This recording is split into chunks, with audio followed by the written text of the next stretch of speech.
made-for-lifetime movie and is packing an escape bag. But some women love cesareans. A friend said, I carried twins for 9 months. I wasn't going to push. Me, I wasn't going to push my husband.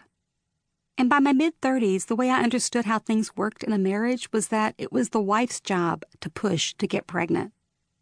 I don't know any married woman who did not orchestrate her own pregnancy. Whether she went off birth control or was never on it to begin with, she had unprotected sex and she got pregnant. That is how you get pregnant.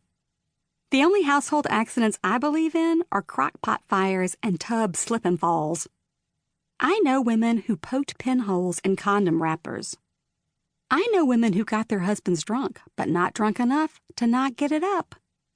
Some women took their temperature to track ovulation. Some women bought apps for that. Sex was scheduled. Sex was abstained from, and then scheduled. I didn't do any of this, and by 38, I'd never been pregnant. I heard, you won't know what real love is until you have kids. Why get married if you're not going to have kids? Married women who don't have kids are selfish. Women who don't want to have their husbands' babies don't really love their husbands. You don't want kids? Why don't you want kids? You don't like kids? You think your cats are your kids? My answer to all of this was, if it happens, it happens. My husband agreed. My gynecologist said, I can get you pregnant in your 40s, but it's going to take a lot of work. I did not want my gynecologist to get me pregnant, or to be pregnant in my 40s, or work at it. Friends of mine were working on it, and it looked like hard work. They got shots to increase their fertility. They got shots to maintain their pregnancy. They got IVF. They miscarried. They got IVF again.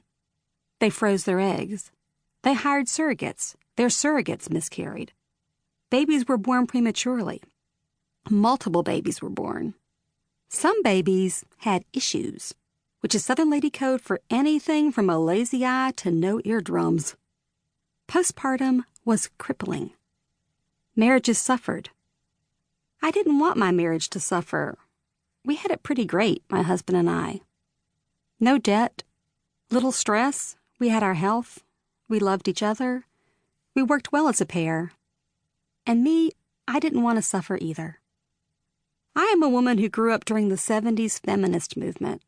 Marlo Thomas and friends gave me life anthems with the album Free to Be, You and Me. Rosie Greer told me it's all right to cry. Diana Ross told me when I grow up, I don't have to change at all. And Marlo assured me that mommies are people with children. But why did there have to be a song reminding folks who you are after you become a parent? That song had stuck with me. If I had children, would I cease to be me? All my life, I'd thought of having kids with the seriousness that I'd thought about taking a ceramics class. When I finally took one and came home with 3 beautifully glazed but warped bowls, my husband said, You're not going to turn into a lady who makes pots, are you? I was not. I kept the bowls and display them proudly. 1 holds fruit, 1 batteries, 1 loose change. But I have no interest in making anything else. I called Mama and asked if she'd be disappointed that I didn't have kids. Mama said, Helen Michelle, I didn't have children to have grandchildren. And with that, I gave myself permission to let the idea of having kids go. My husband and I had had fun playing with the idea. We picked out names, Kid and Mary Alice, Kid for a boy or a girl, Mary Alice for my husband's mother and grandmother. We thought about adoption and scrolled foster care sites where kids' pictures are posted along with 1-paragraph descriptions. You can sort them by age, sex, and race. You can refine your search by what issues you think you can handle.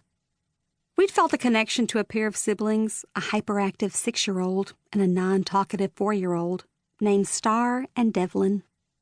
But we didn't reach out for them. And when I knew I was ovulating, we didn't have sex. And my husband never pushed me, because it turns out, if it happens, it happens, is Southern lady code for, we don't want kids. Not having children is one of the nicest surprises of our lives. We do what we want when we want. We do for each other.